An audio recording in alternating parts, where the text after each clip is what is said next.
नमस्कार दोस्तों, लोकसभा चुनाव हो चुके हैं और विधानसभा 146 के विधायक प्रताप सरनाईक इस वक्त मेरे साथ है। उनके मतदार संघ से 1,54,038 वोट दिए गए हैं। वहीं पर राजन विचारे ने 92,639 वोट लिए। लेकिन खास बात यह है कि यहाँ पर राजन विचारे को 92,000 मिले, जो कि सेकंड लीड है। अगर मुख्यमंत्री एकनाथ शिंदे का कोपरी का गढ़ देखा जाए तो वहाँ पर 1,11,035 मिले हैं और राजन विचारे को 66,260 वोट मिले। सर, कैसे देखते हैं इन आंकड़ों को, क्योंकि मुख्यमंत्री के यहाँ पे राजन विचारे का लीड गिर रहा है, आपके यहाँ पे 92,000 से बढ़ा है। आपके मालूमात के लिए मैं बोलता हूँ, मैंने आपके जो 6 विधानसभा मतदार संघ का जो आपने विश्लेषण किया था वो मैंने देखा, सुना, पढ़ा, मगर उसमें एक बात आपने देखी नहीं कि इस वक्त जो शिवसेना पिछले वक्त तक भारतीय जनता पार्टी के साथ थी, मगर हमारे साथ बिछड़ने के बाद और चिन्ह उनका दूसरा होने के बाद वो राष्ट्रवादी कांग्रेस के साथ मिली, कांग्रेस के साथ मिली और सारे पक्ष उन्होंने लिए और उनके माध्यम से उन्होंने उतना लीड लिया। आप जानते हो कि ये लीड भी उनको कम है, क्योंकि पिछले टाइम पे आनंद परांज में जो राष्ट्रवादी कांग्रेस के हैं वो उनको 65,000 जो वोट्स है वो ये 145 विधानसभा मतदार संघ से मिले थे, तो वो 65,000 वोट और राजन विचारे जी के 92,000 बाकी के वोट ये मिलके अगर कैलकुलेशन करेंगे तो वहाँ से भी उनको गिरावट आई है। देखिए, धनुष्य बाण ये निशानी लेके हम चले।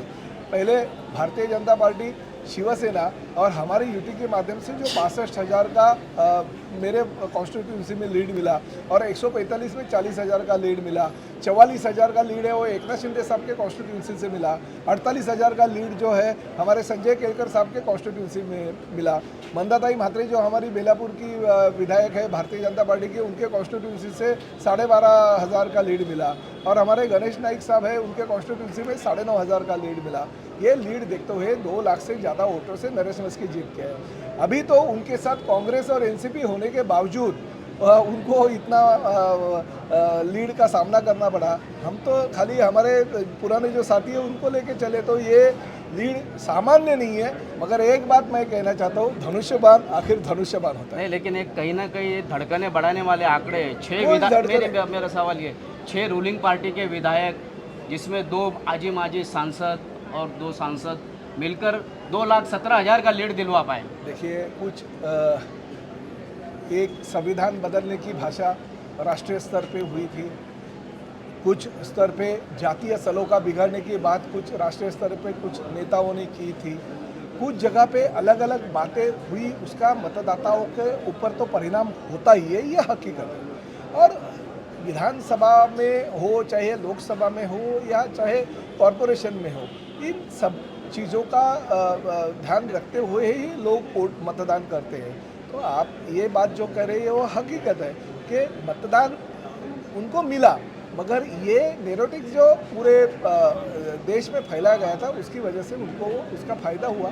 मगर आगे विधानसभा है, जो अभी हमें लोकसभा में नहीं मिला लीड तो हम विधानसभा में लेके आएंगे। एक आखिरी सवाल कि सांसद के रूप में नरेश मस्के जीत तो गए हैं, लेकिन मीरा भाईंदर ने जहाँ 202 लाख के ऊपर उनको लीड दिया, वो आज तक भी आभार प्रकट करने यहाँ आए नहीं है। रैली के माध्यम से ये विधानसभा हो चाहे लोकसभा के आए हैं लोग। आपके मालूमात के लिए बोलता हूँ, परसों रिजल्ट आ गया, आज दिल्ली में आज मुख्यमंत्री जी की बैठक है और कल दिल्ली की बैठक है, फिर 8 तारीख को शपथ विधि है। ये चीज़ें जो है हफ्ता भर तो लगता है, अगले हफ्ते खास लेके आएंगे और आपके चैनल को मैं बाइट देने को बोलूँगा। चुनाव आयोग के आंकड़े आए हैं, रुझान दिखा है, जिसमें अब आने वाले विधानसभा के चुनाव जो कि अक्टूबर-नवंबर में महाराष्ट्र में होने वाले हैं, भाजपा हो या फिर शिवसेना एकनाथ शिंदे की हो, अब उन्हें अपनी स्ट्रेटेजी बदलने की बहुत ज़रूरत है। भले ही आज एनडीए ने सरकार बनाने की दावा कर दिया हो, लेकिन जिस तरीके का लोगों का रुझान है, आने वाला विधानसभा का चुनाव इन्हें नाकों तले चने चबवा सकता है। अब देखना यह है कि इन रिजल्ट के बाद विधायक प्रताप सरनाईक अपने मतदार संघ में क्या बदलाव करते हैं। जिस तरीके से उनके मतदार संघ में राजन विचारे को 92,000 वोट मिले हैं, उसको कैसे घटा सकते हैं, ये तो आने वाला वक्त ही बताएगा। इसी तरह खबरों के लिए मेरे यानी शकील शेख एक पोद्दार के साथ बने रहे, देखते रहे सिटी न्यूज़ मुंबई।